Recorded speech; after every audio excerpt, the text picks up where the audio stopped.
EBC Yeshua, un podcast para que Jesucristo el Señor se forme en ti, en mí y en todos.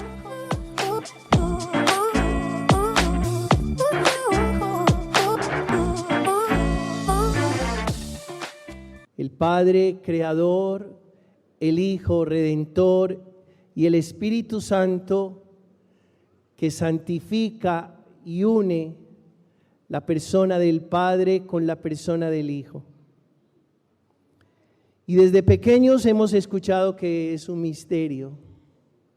Y los misterios no se explican, porque si tuvieran explicación, ya no serían misterios.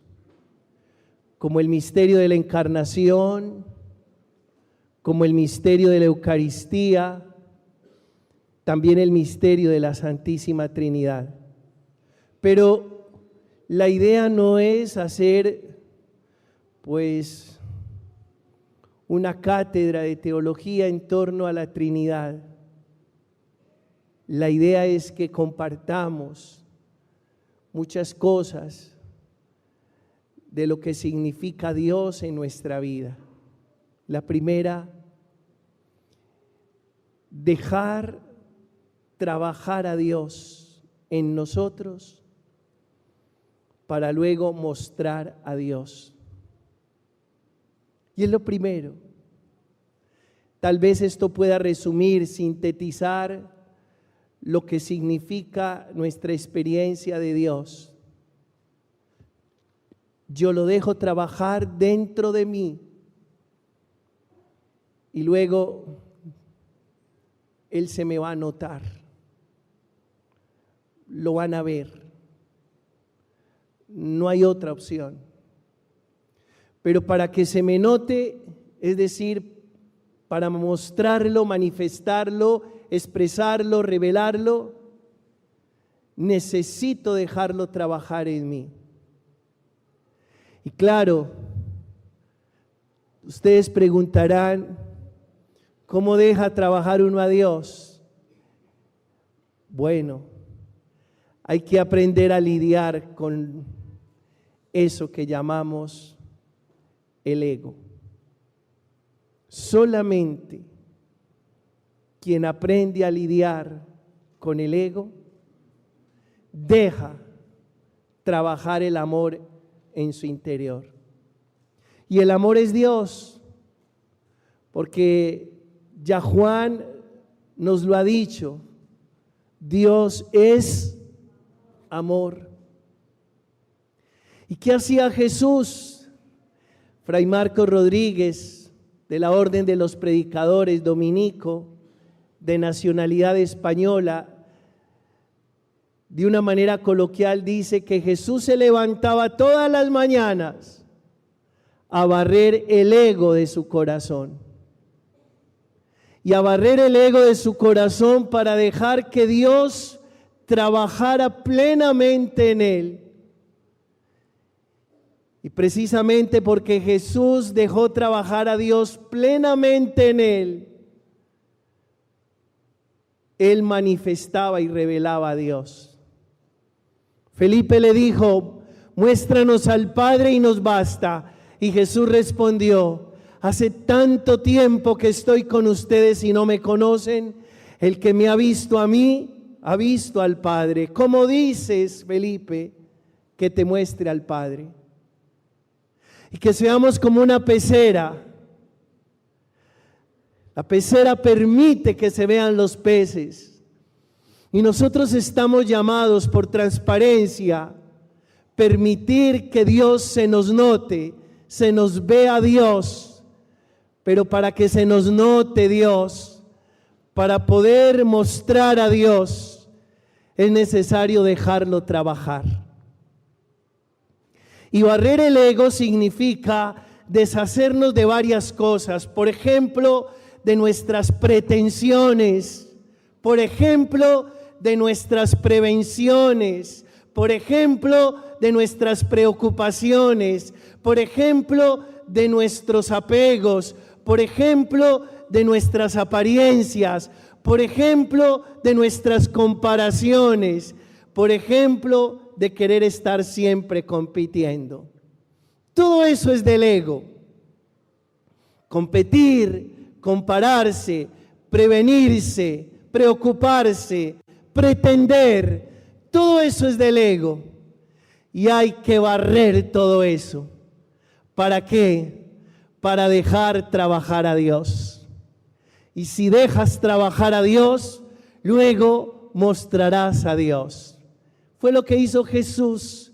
Dejó que Dios trabajara plenamente en él. ¿Qué es lo distinto entre Jesús, los santos y nosotros? Que Jesús dejó que Dios trabajara plenamente en él. Que los santos dejaron que Dios trabajara muchas veces en ellos. Que nosotros dejamos que Dios trabaje de vez en cuando. Eso es lo diferente. Y por eso lo importante de dejar que Dios sea, haga y se manifieste a través de todos nosotros. Ser una pecera. La pecera revela, muestra, deja ver por transparencia a los peces. Nosotros revelamos, dejamos ver por transparencia, mostramos a Dios. Segundo,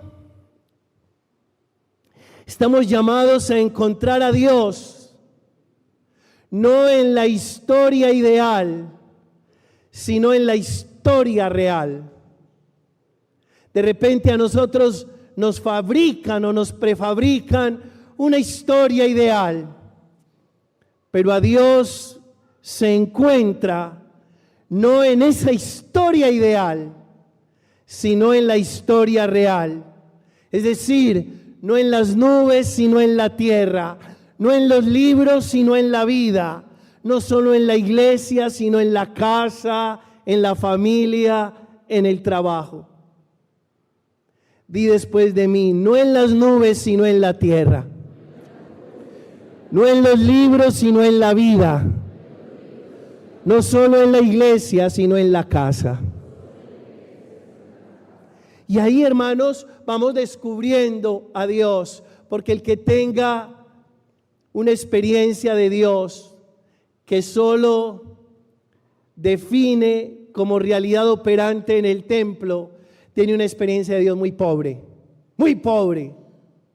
demasiado, pobrísima. ¿Por qué? Porque entonces tendrá que esperar cada 8 días para tener esa experiencia. Y en realidad Dios no es en las nubes, es en la tierra, no es en los libros, es en la vida, no solo es en el templo, es en la casa, en el trabajo, es en la familia. Y quien es capaz de sumergirse en la profundidad de esa experiencia divina, entonces es capaz de descubrir a Dios en todo y en todos. ¿Cómo? En todo y en todos. Cuando uno es capaz de descubrir a Dios en todo, es porque se ha sumergido en esa experiencia, como se sumerge un buceador en el océano inmenso que lo abriga y que lo acoge. Y cuando nos hemos sumergido en esa experiencia, escuche esto, usted puede hacer de una discoteca un sagrario, pero quien no se ha sumergido en esa experiencia, hace de un templo un burdel. Ahí está lo distinto, muchachos. El que vive en Dios es capaz de vivir a Dios en la disco.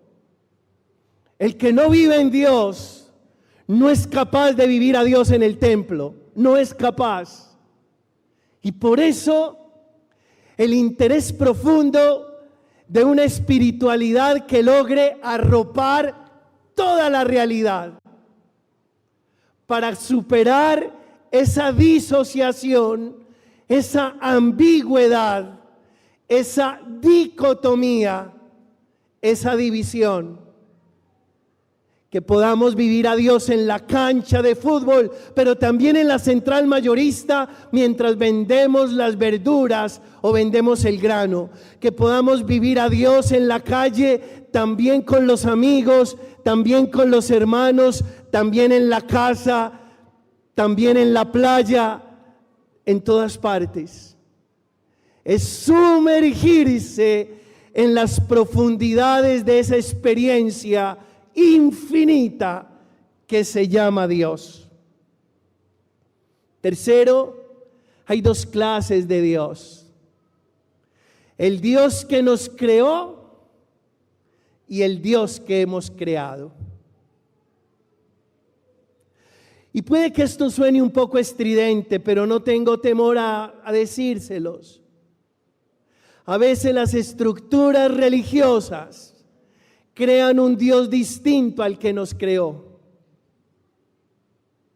¿Cómo es el Dios que nos creó? O mejor, que nos está creando, porque no ha terminado. Todos los días está trabajando en cada tejido y en cada célula nuestra. Todos los días. Él no descansa, no duerme. Razón tiene el Salmo 121. No duerme ni reposa el guardián de Israel. De día el sol no me hará daño, ni la luna de noche. ¿De dónde me vendrá el auxilio? El auxilio me viene del Señor que hizo el cielo y la tierra. Alabado sea Él.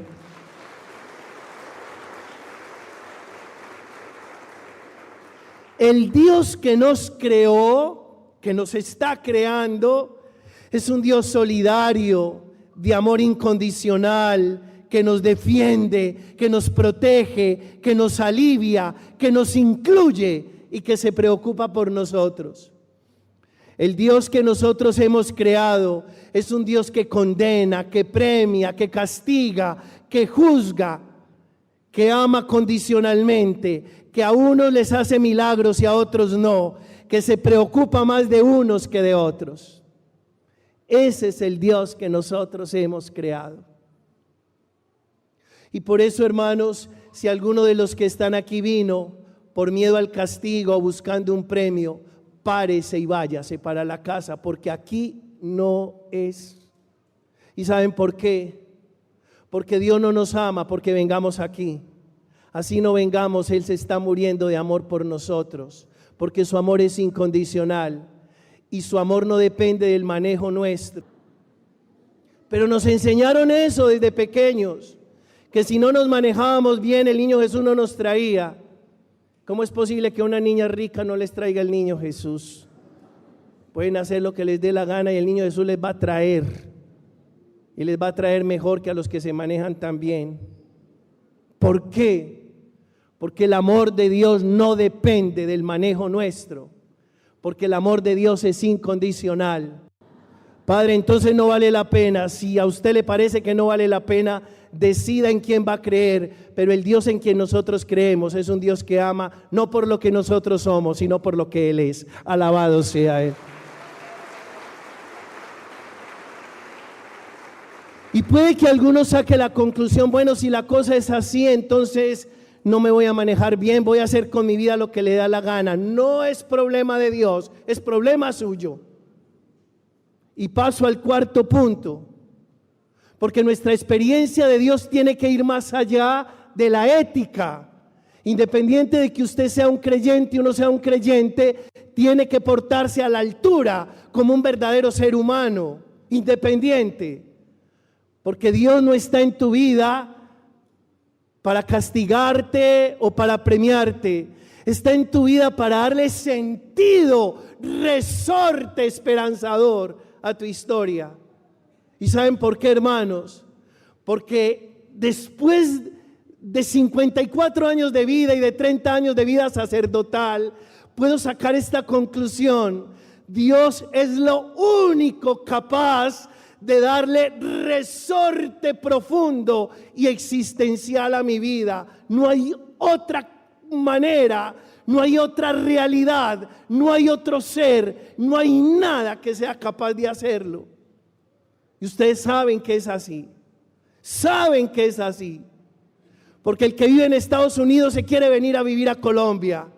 Y los que vivimos en Colombia nos queremos ir a vivir a Estados Unidos. Porque el que es soltero se quiere casar y el que es casado se quiere separar. Porque el que tiene un carro bueno ya está mirando para otro lado porque salió uno mejor. Esa es la vida. Los seres humanos somos unos eternos insatisfechos. Y precisamente porque somos unos eternos insatisfechos, sabemos que el papel que cumple Dios en nuestra vida es de sentido profundo y nada ni nadie puede cumplir ese papel. Alabado sea mi Dios. ¿Qué te lleva a una conducta adecuada? Tu convicción profunda de ser la persona que Dios quiere que seas. No más. En otras palabras, ¿qué te lleva a manejarte bien? La convicción profunda de llegar a ser la persona que Dios soñó desde antes de todos los siglos. Eso es lo que te impulsa, te empuja y te estimula a ser la persona que debes ser. Pero no porque te van a castigar ni porque te van a premiar, porque Dios a todos nos ama entrañablemente. Alguien me decía en estos días: Padre, yo tengo muchas ganas de comulgar. Y le dije, antes de que me siga contando, yo quiero decirle una cosa: más ganas tiene Dios que usted comulgue. ¿Por qué? Porque aquí el gran enamorado no es el ser humano de Dios. Aquí el gran enamorado es Dios del ser humano. Si hay alguien que esté perdidamente enamorado de ti, es Dios.